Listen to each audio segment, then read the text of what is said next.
Profesor en Historia, magíster en Sociología, magíster en Ciencias de la Educación, doctor en Ciencia de la Educación, doctor en Ciencia Política, diploma en Relaciones Internacionales, experto en Gestión de Políticas Públicas en Seguridad, profesor universitario, investigador, consultor. Es un honor tenerlo en nuestro primer programa, doctor Miguel Ángel Barrios. Bienvenido. No, al contrario, agradezco enormemente a la Dirección de Cultura Municipal, a usted que también estuvo desde un principio en contacto conmigo, Erika, a todo el equipo del programa y bueno, y para mí es un honor estar con ustedes. Lo convocamos para hablar del general Manuel Belgrano en esta ocasión, porque la historia se presta a señalar más su actuación militar y eso opaca su accionar cívico y su personalidad civil. Hablemos de Belgrano economista. ¿Por qué es considerado el primer economista en Argentina? Bueno, Belgrano estudió en el Real Colegio de San Carlos. Él nació un 3 de junio de 1770 en Buenos Aires, estudió filosofía y luego prosiguió sus estudios, era hijo de un comerciante, en la Universidad de Valladolid, en la Universidad de Salamanca, en España, donde se recibió de bachiller en leyes. Allí se destacó siendo presidente de la Academia de Ciencias Morales, de Derecho y de Economía Política del centro académico de la Universidad de Salamanca, que es una de las universidades más antiguas de Europa y ni que hablar de España. Entonces, cuando Belgrano vuelve como secretario del consulado que tenía el Reino de España en Buenos Aires, era un órgano comercial. El consulado era el órgano encargado, el organismo encargado de controlar el comercio que había y al mismo tiempo de fomentar la industria. Y Belgrano fue allí el secretario de Comercio del consulado. Entonces allí muestra sus dotes de economista, no solo trayendo las ideas de en boga en Europa, la fisiocracia, que era la riqueza de la agricultura combinada con la concepción de reconocer en la agricultura la riqueza de la economía, combinada con la educación y con la industria. Es decir, lo que ahora podríamos denominar la alianza entre el sector productivo, industrial y la educación. Y desde ese punto de vista Belgrano plantea la necesidad de pregonar, por ejemplo, la escuela de náutica y lo promueve la escuela de náutica y dibujo, dando un salto cualitativo y cuantitativo en la concepción de la época, la promoción de la igualdad de género, las escuelas mixtas, las escuelas de labradores. La escuela de dibujo y náutica tenía como finalidad crear industriales y luego como vocal de la primera junta se lo considera uno de los redactores del famoso plan de operaciones en el cual se plantea allí el programa económico de la primera junta que significaba en última instancia la nacionalización del comercio exterior, el fomento de la industria, la nacionalización de las minas, es decir, que el Estado tenga los recursos estratégicos, que no caigan en manos privadas, y también la necesidad de erradicar los latifundios. Sin ninguna duda, Belgrano ha sido el primer economista en el sentido de entender a la economía como el desarrollo económico de la región y no simplemente como la distribución de las variables macroeconómicas comerciales. Y esa es una constante en todo el pensamiento de Belgrano, y fue el primero. Bien, pero también como ferviente católico tuvo que solicitar permiso para estudiar economía política en Europa. ¿Cómo ve ese aspecto de él como Belgrano católico, pero que se adhiere a las nuevas ideas? Claro, en ese momento, o sea, la historia es importante contextualizarlo en la época. Entonces Belgrano, lo que en realidad no había una prohibición en las universidades de acceder a la bibliografía de la época. Estamos hablando concretamente de la corriente económica de la fisiocracia, que era lo que le comenté recién, la combinación entre la industria y la agricultura. Entonces él pide una dispensa a la universidad para que le puedan permitir acceder a todas las bibliografías de la economía en ese momento en boga en Europa, me refiero de la última actualización bibliográfica, y la dieron sin ningún problema, a tal punto, reitero, que era el presidente de la Academia de Ciencias Morales, Derecho y Economía Política de la universidad. También encontramos la figura de Belgrano, promotor de la integración en América. ¿Cuáles eran esos ideales respecto de ese tema? Bueno, este tema es, diríamos, el que menos se podría entender, pero a mí me parece central. La Argentina en la época de Belgrano, lo que hoy es la República Argentina, no existía.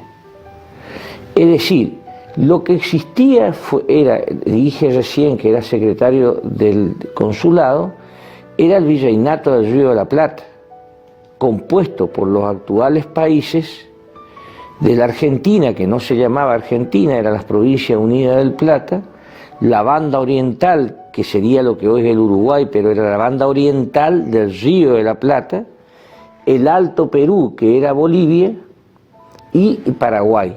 Eso conformaba el virreinato del Río de la Plata. Una vez que ocurren los hechos de mayo, concretamente la irrupción de la primera junta, nos pasamos a llamar Provincias Unidas del Río de la Plata. Es decir, ya no éramos más el virreinato porque ya no dependíamos más de España. Y en ese contexto, ¿qué es lo que ocurría? Era que durante el siglo XVI, XVII y XVIII, durante 300 años, 1600, 1700, 1800, lo que era desde México a lo que hoy sería la Argentina, estábamos conformados por virreinato, desde el virreinato del Perú al virreinato del Río de la Plata, virreinato de Nueva Granada, virreinato de Nueva México, y se fue creando una nacionalidad iberoamericana, hispano-criolla. Y esa nacionalidad hispano-criolla hace de que Belgrano plantee, concretamente cuando es designado jefe de las campañas del Paraguay, él era vocal de la primera junta, que vaya al Paraguay para tratar de persuadir al Paraguay para que siga perteneciendo a las Provincias Unidas del Río de la Plata. O sea, no se estaba peleando. Posteriormente la lucha por la Argentina, en una primera instancia era para que no nos dividamos lo que estaba unido. Lo que se trataba era que ya no estaba el rey de España, pero que mantengamos la unidad. Entonces va Belgrano al Paraguay, esto es muy importante, pasa por Corrientes, inclusive en Candelaria, actual Misión, él dicta un importante reglamento indígena de defensa de los derechos indígenas, fue el primero. En Paraguay tiene su batalla donde él gana en Campichuelo, pierde en Paraguarí y Tacuarí, pero en realidad entra en negociaciones con Paraguay. Posteriormente la cuestión de la bandera, por ejemplo, que ya es en 1812, posterior, primero la escarapela, 18 de febrero de 1812, y la bandera el 27 de febrero, azul, celeste y blanca, como él lo dice en el aviso al triunvirato, era la bandera de las Provincias Unidas del Río de la Plata.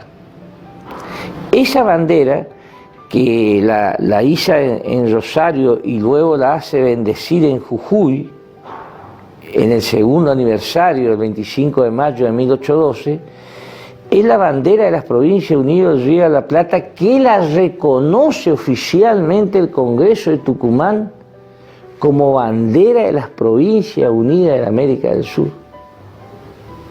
Recién con Roca, en 1880, nace como bandera argentina con el sol incaico de 74 rayos, recién allí.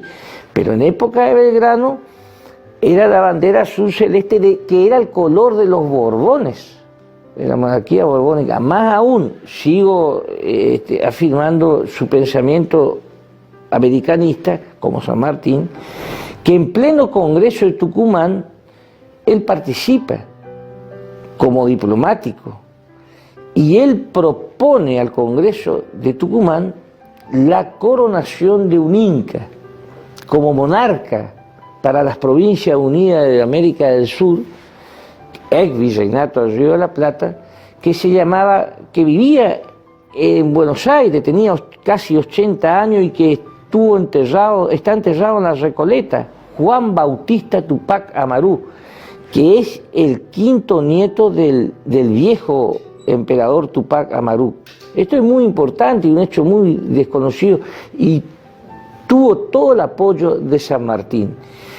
Y posteriormente, para culminar así en grandes líneas, él siempre se declaró general de las Provincias Unidas de América del Sur, y en el testamento dice: en la ciudad de Buenos Aires, capital de las Provincias Unidas de la América del Sur. O sea, no dice capital de la Argentina, capital de las Provincias Unidas de la América del Sur. Y luego firma el testamento, esto está en el Archivo General de la Nación, Manuel Belgrano, general de los ejércitos de la América del Sur. Esto es muy importante porque la Argentina nace como consecuencia de la división de la América del Sur, que estaba unido, y que como Estado recién tiene su antecedente en 1831 con la Confederación Argentina, luego el Acuerdo de San Nicolás y la Constitución del 53, y posteriormente con el nacimiento del Estado argentino con Roca. Pero durante la época de Belgrano se peleaba por lo que ahora estamos peleando, porque sin la integración vamos a ser parte del cementerio de la historia en el siglo XXI. Muy importante lo que usted nos está relatando, y fundamental para nuestra historia, y que no se trata, no se habla sobre ese tema. Incluso se habla sobre Belgrano promovía una monarquía, pero no explican a qué se refería, ¿no? Y en qué contexto. Solamente sacan esa palabra, pero... Además hay que aclarar una cuestión. La monarquía era el régimen político imperante de la época. Es decir, la monarquía era el régimen mayoritariamente que había en el mundo. Entonces la monarquía incaica le garantizaba a las Provincias Unidas de América del Sur la unidad para que no nos dividamos. San Martín era monárquico también, monárquico constitucionalista, así como Belgrano. Exactamente, una confluencia de ideas, ¿no? De tomar lo mejor y adaptarlo al Río de la Plata. Así es. Exactamente, bien. Me interesaría que usted hable un poco más sobre la materia de educación, respecto de la inclusión de las niñas, de las mujeres, qué tipo de escuelas promovió para ellas y por qué decía que era importante la educación en el pueblo, pero también en ese contextualmente a las mujeres también. Bueno, antes de contestarle la pregunta hay que definir en la actualidad qué es la educación, porque hay una gran confusión entre cultura y educación. La educación es la transmisión intencional de una cultura en un lugar determinado. ¿Por qué? Porque los alumnos son sujetos pedagógicos, son personas, no son individuos. Entonces, por lo tanto, la educación forma ciudadanos para actuar, sujetos autónomos, para actuar en un espacio determinado. Entonces la educación es transmisión de información, de saberes y de valores para un sujeto pedagógico que cobre autonomía en un lugar determinado. Y para eso no es solamente una cuestión instrumental, sino que una persona tiene autonomía en la medida en que se le transmite cultura. Por eso la cultura es fundamental, y la cultura es el conjunto de elementos materiales y espirituales que hacen a la identidad de un pueblo.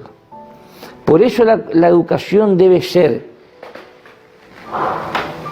plural, pero no neutral, porque nosotros estamos educando, por ejemplo, acá en Esquina, sujetos pedagógicos para actuar acá en Esquina, República Argentina, América del Sur.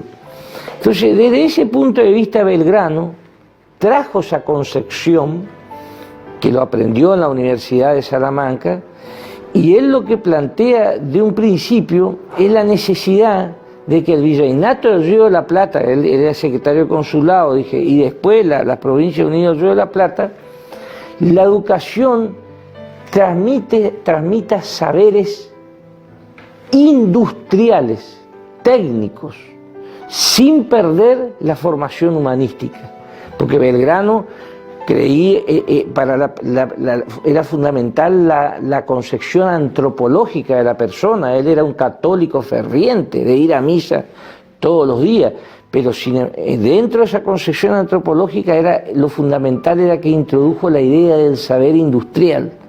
Por eso la escuela de dibujo, la escuela de náutica, el saber productivo pero vinculado al espacio, al lugar. No era que pretendía trasplantar saberes de otro lado desacoplado de la realidad local. Entonces, la escuela de dibujo, la escuela de náutica, la escuela de labradores, promover la integración entre las mujeres y los varones en un momento, en una época, diríamos, precursora, es el precursor en ese sentido, y en ese aspecto lo podemos considerar, diríamos, así como el padre de la economía, el padre de una educación liberadora, de una pedagogía liberadora, porque la educación, en el fondo, los pueblos que logran tener autoconciencia cultural a partir de su educación, tienen una pedagogía liberadora, que es lo que dice casi 200 años después Freire, lo plantea Belgrano ya en su momento. Sí, también, digamos, la unión, la capacitación del pueblo para estos ideales de comercio, para darle un valor agregado a los productos, claro, ¿no? Como es su ideal de que la manufactura se realice acá, que no se exporte materia prima sin un valor agregado, claro, ¿no? El saber industrial implica justamente el valor agregado a la materia prima, que hasta el día de hoy estamos discutiendo. Eso lo plantea ya Belgrano en su momento. Y además una cuestión interesante, hoy cuando se discute nuevamente la revalorización del Estado, porque los modelos privados de países que dejaban en un segundo plano al Estado están cayéndose a pedazos producto de la pandemia, cobra una actualidad estratégica el pensamiento de Belgrano de una manera inusitada.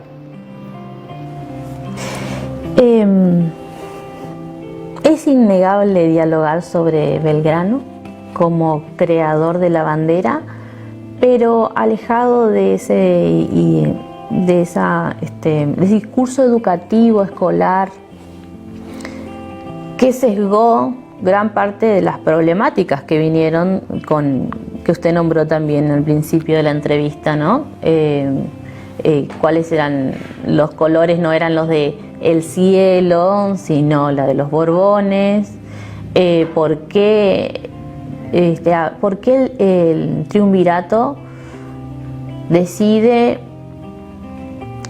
advertir a Belgrano acerca del uso de la bandera? ¿Qué intereses había detrás? Bueno, la historia es la política del pasado y la política es la historia del presente. Y nosotros hemos sufrido como consecuencia de la colonización cultural, porque eso lo planteó don Arturo Jauretche, ha habido una falsificación de la historia a partir de la colonización cultural y pedagógica. Entonces esa figura, diríamos, bondadosa, prácticamente ingenua, de que un día salió de su casa y miró el cielo y desde ahí tomó el color de la bandera, es desde un romanticismo demasiado infantil, pero es importante también que no negar que también empezamos a amar a Belgrano. No podemos tener una visión así de blanco o negro a partir de estas cosas también. Pero es necesario, diríamos, vaya la redundancia, una revisión, y es que Belgrano vio la necesidad a partir de 1812, luego de que volvió de Paraná y pasó por Buenos Aires, lo designan para que vaya a las costas a custodiar las costas del Paraná y las barrancas del Paraná en Rosario. Y allí él funda, diríamos, las dos baterías importantes de custodia, la batería Libertad y la batería Independencia. Y cuando funda la segunda batería, estamos hablando en febrero del año 1812, Belgrano avisa al triunvirato que iba a crear una escarapela azul, celeste y blanca, es decir, que no era un color, diríamos, novedoso, porque era el mismo color que se había repartido la cinta azul, celeste y blanca el 25 de mayo, era de la monarquía borbónica, para mantener la unidad dentro del pensamiento americanista, y la autorizan, y así fue que el 18 de febrero entrega la escarapela a su regimiento. Y el 27 de febrero iza por primera vez, hace con los colores de la escarapela, 27 de febrero de 1812, la bandera.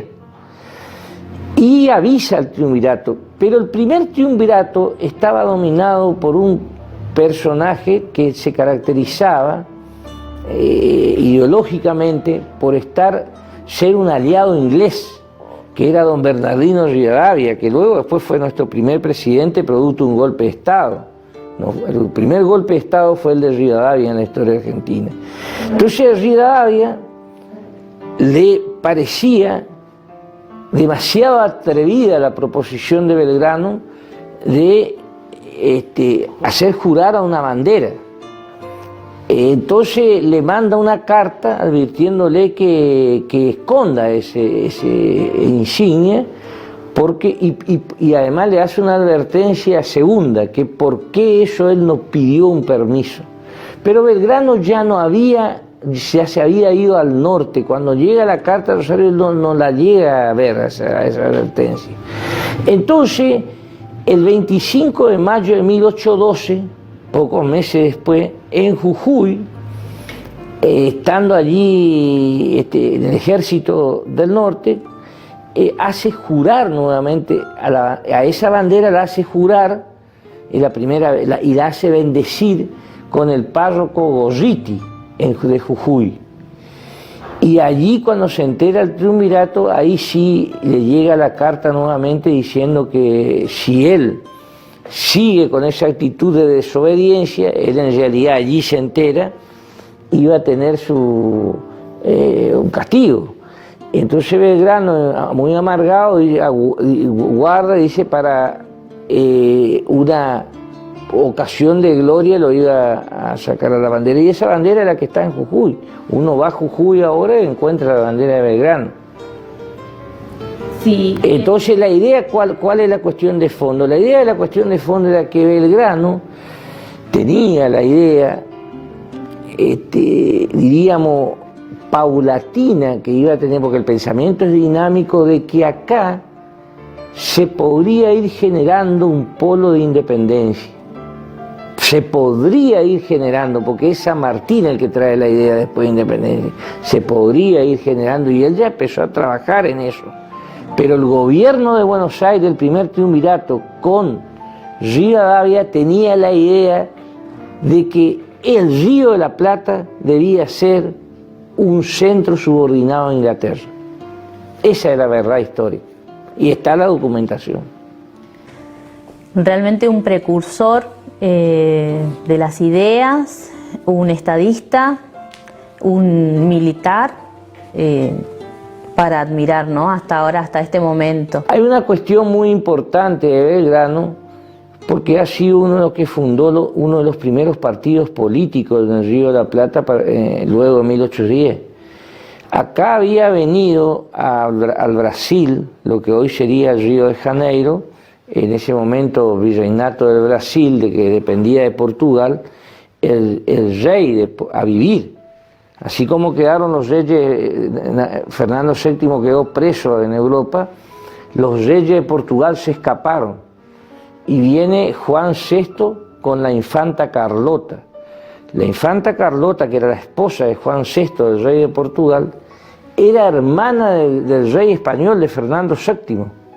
Entonces Belgrano, para salvar la unidad, fundó el partido carlotista y entró en correspondencia con la infanta Carlota para transformarla en reina del Río de la Plata, como era hermana de Fernando, era española, para salvar la unidad y hacer al mismo tiempo una alianza con Brasil, en contra de los poderes europeos. Es decir, que de alguna manera también era el precursor de la alianza con Brasil.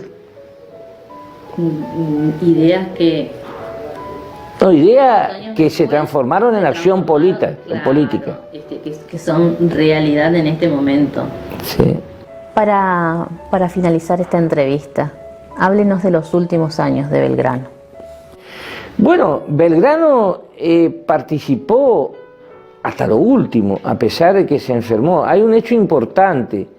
En el año 1816 participó del Congreso de Tucumán, y hay toda una literatura que en su momento simplista hablaron de la feminidad de Belgrano, porque en realidad tenía una voz afinada, y es cierto que Dorrego se había burlado y San Martín lo sancionó, y hasta el punto que tiró un candelabro en su escritorio y lo sancionó por indisciplinado al gran Manuel Dorrego.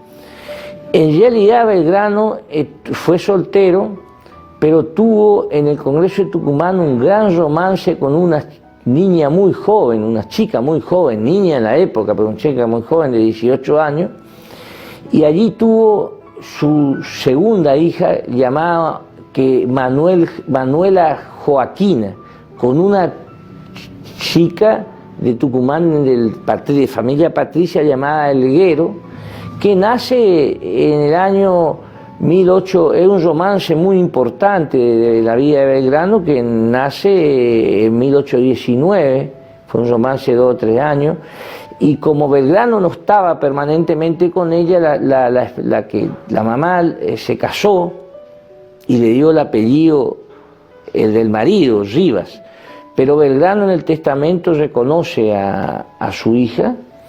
Inclusive le pide a uno de sus hermanos, que era sacerdote, que la cuide, y después tuvo anteriormente un hijo que se llama Pedro Rosas y Belgrano, porque tuvo con Josefa Escurra un hijo que era de hermana de Encarnación Escurra, de la hija de la mujer de Rosa, a tal punto que ese hijo de Belgrano fue hijo adoptivo de Rosa.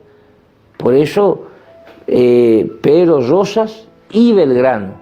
Esto es muy importante porque en lo que respecta a la vida privada de Belgrano fue muy grande el amor con esta chica Elguero, Luego participó de los ejércitos del norte, ya muy enfermo, y llega a Buenos Aires a fines del 2020, perdón, de 1819, y ya muy enfermo, y todo lo que de alguna manera él había acumulado estaba en la humildad absoluta, en la pobreza total. Belgrano muere en la pobreza total, inclusive los diarios de la época dicen: ha muerto el general Manuel Belgrano. En ningún momento hablan del creador de la bandera. Eso es después, cuando Roca oficializa la bandera, en 1880. En ese momento dice: murió el general. Los periódicos, La Gaceta, por ejemplo, murió el general Belgrano. Murió en su casa, fue enterrado en un lavatorio, ahí en la iglesia de Santo Domingo, donde él era vecino, porque él vivía en lo que hoy sería la avenida Belgrano, al 400, en Buenos Aires. Era su casa. Lo único que tenía era su reloj que le regala al médico y que lo atiende. Y lo más triste de la vida de Belgrano, triste en el sentido pero que al mismo tiempo sintetiza la gloria de este personaje histórico tan intrascendental como San Martín, que en el año 1902 el gobierno de Roca, como él estaba enterrado en un laboratorio en el atrio de la iglesia de Santo Domingo, le hace un mausoleo, que es donde está actualmente, ahí siempre en la iglesia de Santo Domingo. Entonces tuvieron que desterrar el cadáver, tuvieron que desenterrar el cadáver de él, que ya estaban hechos ceniza y hueso, y sin embargo 2 ministros de Roca, y eso está en los diarios de la época, en la única riqueza que tenía el cadáver. Fíjese lo que le estoy hablando de paradójico y tenebroso, esta situación, que también no por casualidad en la Argentina pasan tantas cosas. Tenía 2 o 3 dientes de oro Belgrano, en buen estado, que fueron robados por los ministros de Roca. Y eso salió en los diarios de la época: dientes del prócer general Belgrano robados por los ministros de la época, inclusive en el diario La Nación. Un hombre tan grande a pesar de que tenía 1,65 m. Muchísimas gracias por iluminar la figura de Manuel Belgrano para nosotros, para toda la localidad. Le agradecemos haber compartido su conocimiento con nosotros. No, lo que pasa es que la historia en nuestros países es inconclusa. ¿Por qué? Porque como todavía no hemos logrado la independencia definitiva, en realidad no estamos en la época de los bicentenarios, estamos en la época de nuestra segunda independencia. Y si nosotros no llevamos a cabo el programa de Belgrano y de San Martín, corremos el riesgo, como dije anteriormente, de ser el cementerio de la historia, o si retomamos ese programa, de ser realmente independiente, porque en realidad nunca lo fuimos.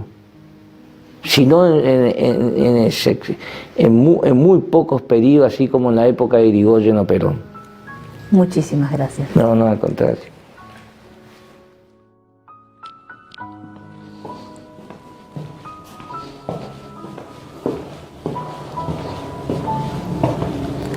Finalizamos nuestro primer programa agradeciendo a las instituciones que permitieron la participación docente, a las familias de los niños y a la Sociedad Protectora de la Infancia por este espacio. También a Sol de Otoño Boutique por vestirme. Muchísimas gracias, nos encontramos en el próximo programa.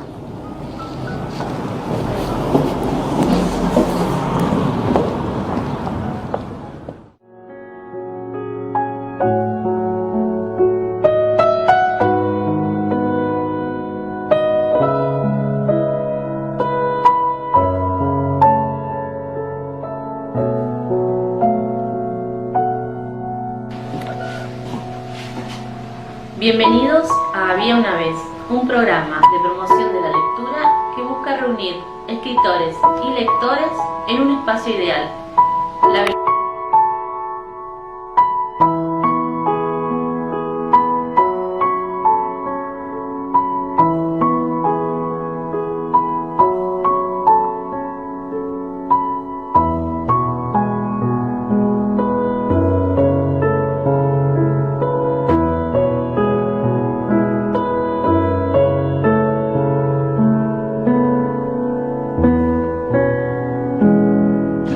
bracito, por favor.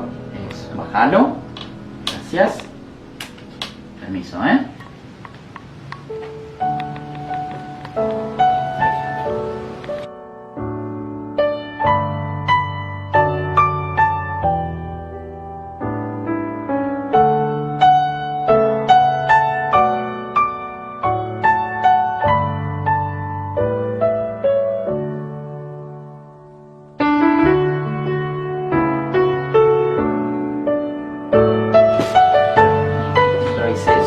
Disculpame,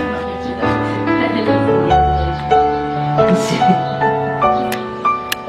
No se preocupe, mi papá también me asusta cuando hace así con los pelos. Ah, sí, va.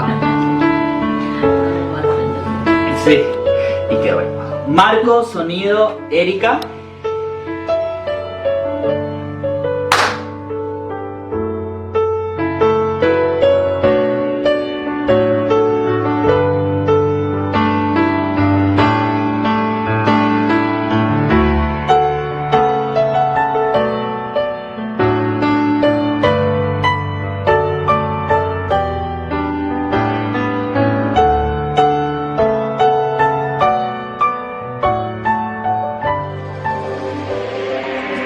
Desde la ciudad de Esquina, provincia de Corrientes, transmite Canal 6 de Cablevisión Esquina, Grupo Radiodifusoras del Sur.